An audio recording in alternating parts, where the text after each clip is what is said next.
আসসালামু আলাইকুম dear viewers. ধরুন বাংলাদেশ আক্রান্ত হলো, সেক্ষেত্রে প্রথম হিটটা আসবে আকাশপথে। মিসাইল, স্মার্ট বোমা এবং এনিমি ফাইটার জেট দিয়ে স্ট্রাইক করে আমাদের এয়ারফোর্স এবং আর্মির পাল্টা আঘাতের শক্তিটা ধ্বংস করতে চাইবে। অর্থাৎ প্রথম হামলাটাই হবে সামরিক লক্ষ্যবস্তু যেমন ক্যান্টনমেন্ট এবং সামরিক স্থাপনায়। তারপর প্রতিরোধের শক্তি ধ্বংস করার জন্য বিভিন্ন গুরুত্বপূর্ণ বেসামরিক স্থাপনায় স্ট্রাইক করা হবে, যেমন পদ্মা ও যমুনা সেতু, রূপপুর পাওয়ার প্ল্যান্ট, সমুদ্রবন্দর, শিল্পাঞ্চল ইত্যাদি জায়গা হচ্ছে বেসামরিক স্থাপনা। তাতেও যদি বাংলাদেশ পদানত না হয় তবে পাইপলাইনে আছে সিভিলিয়ান টার্গেট, অর্থাৎ ঘন জনবসতিপূর্ণ অঞ্চল যেমন ঢাকা, চট্টগ্রাম, ময়মনসিংহ, সিলেট, কুমিল্লা, রাজশাহী ইত্যাদি শহরেও হামলা হবে এবং সকল হামলায় আসবে আকাশপথে। হয় মিসাইল নয়তো এনিমি ফাইটার জেট আকাশ থেকে মিউনিশন লঞ্চ করে স্ট্রাইক করবে। মোট কথা, আমাদের উপর প্রথম আঘাত আসবে আকাশপথে। এই আঘাত ঠেকানোর মতো বিশেষ কোনো অস্ত্র কি আমাদের আছে, বা এমন কোনো সক্ষমতা আছে যা দিয়ে ন্যূনতম প্রতিরোধ করতে পারবো? Let's see.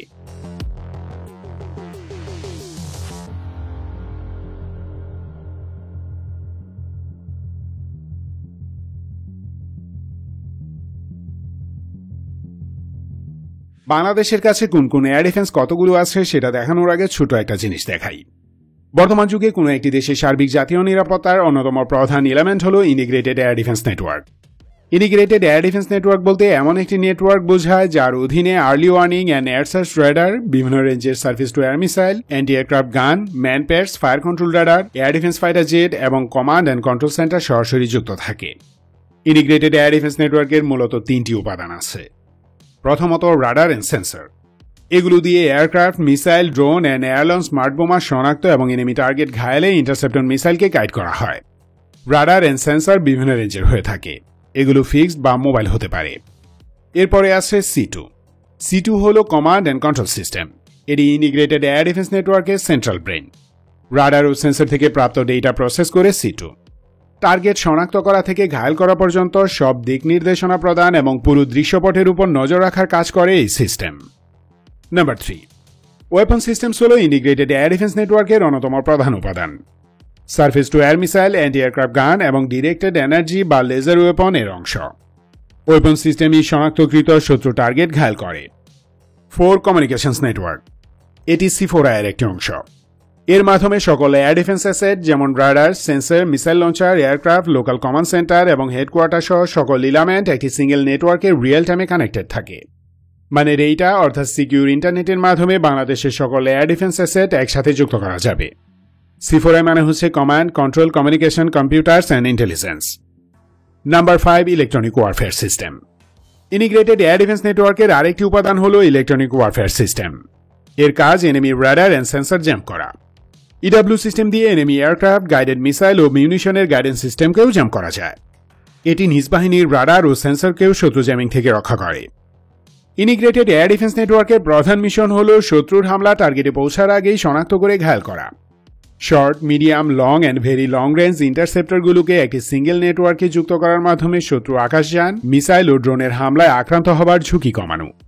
এটি স্তরভিত্তিক ইন্টারসেপশন সক্ষমতা তৈরি করে। আর্মি, এয়ারফোর্স ও নেভির মাঝে একটি স্মুথ রিয়েল টাইম কমিউনিকেশন বজায় রাখে। মার্কিন golden dome, NATO integrated air defence network, Russia ও চায়নার ইন্টিগ্রেটেড এয়ার ডিফেন্স সিস্টেম এর উত্তম উদাহরণ। ইন্টিগ্রেটেড এয়ার ডিফেন্স নেটওয়ার্ক থাকায় ইসরায়েল এই দফা বেঁচে গেছে।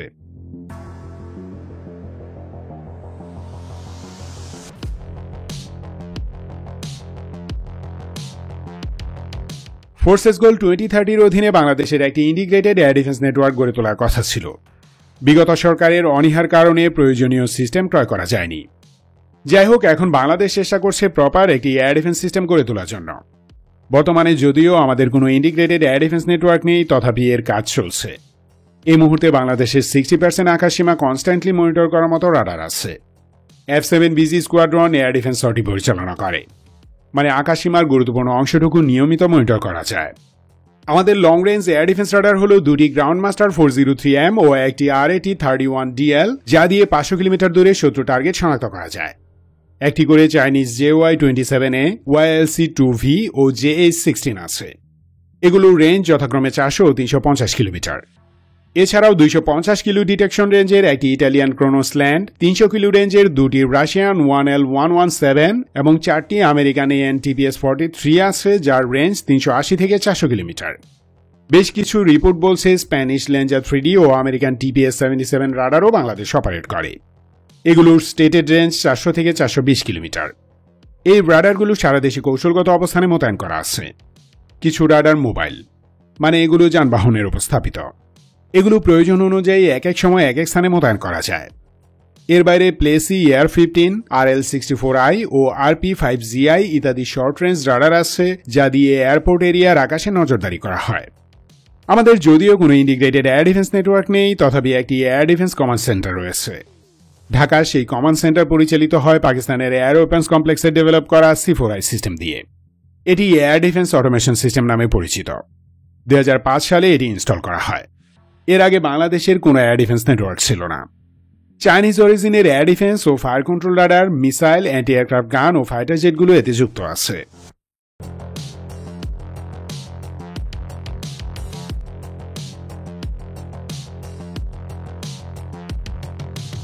ইন্টিগ্রেটেড এয়ার ডিফেন্স নেটওয়ার্কের কথা বিবেচনা করলে আমরা প্রাগৈতিহাসিক যুগে আছি। এ ধরনের এয়ার ডিফেন্সের মূল উদ্দেশ্য শত্রু যুদ্ধ বিমান, মিসাইল বা বোমা আমাদের টার্গেটে হিট করার আগেই আকাশে থাকতেই ঘায়েল করা। যে কোনো এয়ার ডিফেন্সের দুটি প্রসেস থাকে, একটি ডিটেকশন অর্থাৎ হুমকি শনাক্ত করা, অন্যটি ইন্টারসেপশন অর্থাৎ হুমকি ঘায়েল করা। আমাদের হাতে শনাক্ত করার মিনিমাম ব্যবস্থা আছে, কিন্তু এনিমি হামলা ঠেকানোর জন্য মিনিমাম মিসাইল সিস্টেম নেই। অনেকে বলবেন এতগুলো মিসাইল, অতগুলো সুইডিশ গান আছে। ওয়েল, যে পরিমাণ মিসাইল এবং অ্যান্টি এয়ারক্রাফট গান আছে তা বলতে গেলে কিছুই না। ইরান, ইসরায়েল কিংবা রাশিয়া ইউক্রেন যুদ্ধ থেকে নিশ্চয়ই দেখেছেন 150-200 এয়ার ডিফেন্স মিসাইল শেষ হতে বড়জোর 2 দিন লাগে। সো বাংলাদেশের হাতে যা আছে তা এক চুটকিতে ফুরিয়ে যাবে। By the way, Bangladesh army ও এয়ারফোর্সের কাছে 36টি করে FM-90 লঞ্চার আছে। ওদিকে নৌবাহিনীর 3টি ফ্রিগেটে 8 সেলের একটি করে মোট 3টি FM-90N লঞ্চার রয়েছে। সেই হিসেবে FM-90 টোটাল লঞ্চার আছে 39টি। মিসাইল আছে অ্যারাউন্ড 300টি। 8 সেলের FL-3000N আছে 4টি। 300+ অ্যান্টি এয়ারক্রাফট আর্টিলারি গান আছে। ম্যান প্যাডস আছে কম বেশি 1000। FM-90 ম্যাক্সিমাম 6 কিলোমিটার উচ্চতায় 15 কিলোমিটার দূরে এনিমি এয়ারক্রাফট ঘায়েল করতে পারে। মিসাইলের ক্ষেত্রে এই রেঞ্জ সর্বোচ্চ 11 কিলোমিটার। ওদিকে নেভাল FL-3000N এর রেঞ্জ 500 মিটার থেকে 9 কিলোমিটার, অল্টিটিউড 1.5 থেকে 6 কিলো। ম্যান প্যাডসগুলো সর্বোচ্চ 4 কিলোমিটার উচ্চতায় 10 মিটার থেকে 6 কিলোমিটার দূরে এরিয়াল টার্গেট ঘায়েলে সক্ষম। আর একদম লাস্ট মোমেন্টে এনিমি টার্গেট ভূপাতিত করা হয় অ্যান্টি এয়ারক্রাফট গান দিয়ে। তাই একে বলা হয় ক্লোজ ইন ওয়েপন সিস্টেম বা CIWS। এগুলোর রেঞ্জ মিনিমাম 10 মিটার থেকে ম্যাক্সিমাম 8.5 কিলোমিটার। অগাধ সংখ্যক সুইডিশ RBS-70NG কেনা হয়েছে। এর range minimum 250 metre, maximum 9 kilometre. কিছু কিছু আনভেরিফাইড রিপোর্ট বলছে Bangladesh medium range LY-80 SAM system operate করছে। কতগুলো LY-80 আছে বা আদৌ আছে কিনা তা নিশ্চিত নয়, কারণ এর ডেলিভারির কোনো সত্যতা আমরা পাইনি। তবে LY-80 যদি সত্যিই থেকে থাকে তাহলে আমাদের ম্যাক্সিমাম ইন্টারসেপশন রেঞ্জ 70 কিলোমিটার এবং এর অল্টিটিউড 27 কিলোমিটারের ঊর্ধ্বে। এই হলো বাংলাদেশের এয়ার ডিফেন্স মিসাইল অ্যান্ড গান সিস্টেমের সার্বিক চিত্র। RBS-70 ছাড়া বাকিগুলো পাকিস্তানে ডেভেলপ করা C4I-তে ইন্টিগ্রেটেড। যাই হোক, আমাদের এয়ার ডিফেন্স সিস্টেম খুবই বাজে অবস্থায় আছে। ইমিডিয়েটলি এয়ার ডিফেন্স সক্ষমতা বাড়ানো দরকার। অন্তত 100 থেকে 150 কিলো রেঞ্জের এয়ার ডিফেন্স ক্রয় করা দরকার 6 থেকে 7 সিস্টেম। FM-90 মিসাইল আছে কম বেশি 300টি। এই সংখ্যা 1200 থেকে 1500 করা ফরজ। ম্যান পেটসের সংখ্যাও অ্যারাউন্ড 3000 হতে হবে। Short range air defence missile বাংলাদেশে উৎপাদনের ব্যবস্থা নিতে হবে। MRC এর দ্রুত ক্রয় এবং নিজস্ব এয়ার ডিফেন্স কমান্ড ও কন্ট্রোল সিস্টেম এবং ডেটা লিঙ্ক ডেভেলপ করতে হবে।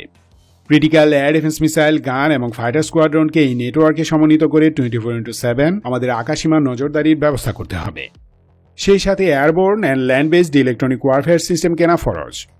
1000 FM-90 মিসাইল, 6টি LY-80 এবং 2000 ম্যানপ্যাডস কিনলে খরচ হবে কম বেশি $560 মিলিয়ন, যার বড় একটি অংশ চীন থেকে সফট লোন হিসেবে পাওয়া যেতে পারে। সো বাংলাদেশের এয়ার ডিফেন্স সিস্টেম উন্নত এবং শক্তিশালী করতে খুব বেশি ব্যয় হচ্ছে না, কিন্তু বাধা হলেও রাজনৈতিক ইচ্ছে। বাঁচতে হলে সেই বাধা দূর করতে হবে, কারণ এই মুহূর্তে স্যাচুরেটেড এনিমি এয়ার অ্যাটাক ঠেকানোর সক্ষমতা আমাদের নেই। ধন্যবাদ ভিডিওটি শেষ পর্যন্ত দেখার জন্য। সতর্ক, সুস্থ থাকুন, দেশকে ভালোবাসুন। বাংলাদেশ চিরজীবী হোক।